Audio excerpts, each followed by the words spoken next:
In the heart of ancient Rome, a grand festival called Lupercalia was celebrated every February.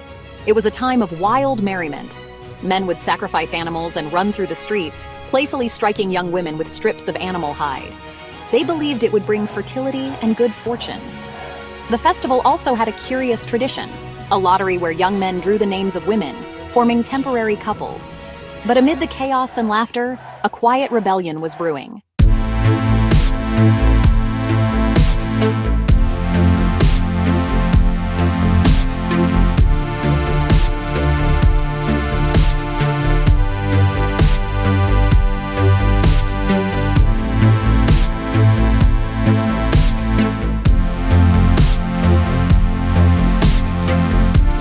Uniting lovers against the emperor's command.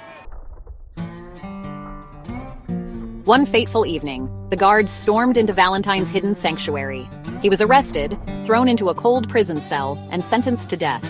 But even in his final days, his heart found warmth. The jailer's daughter, a kind soul, often visited him, bringing food and companionship. Some say he healed her blindness, while others whisper that they had fallen in love. On the eve of his execution, February 14th, he left her a note, signed simply, "From your Valentine." And with that, the legend of love was sealed in time. As the years passed, Rome changed. The mighty empire fell and Christianity rose in its place. In 496 AD, Pope Gelasius I sought to replace the old pagan festival of Lupercalia with something more virtuous.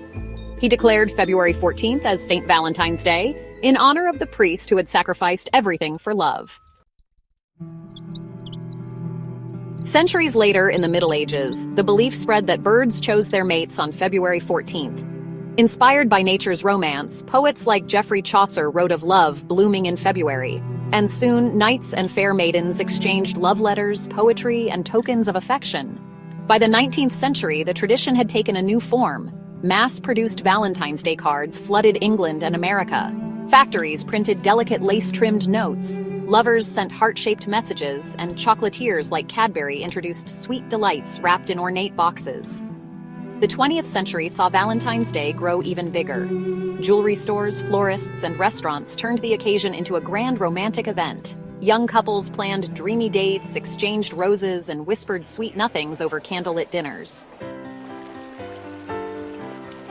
As time flowed like a river, Valentine's Day found new shores. In Japan, women began gifting chocolates to men, who would later return the favor on White Day in March. In South Korea, lovers celebrated not only Valentine's Day but also Black Day, a special day for singles.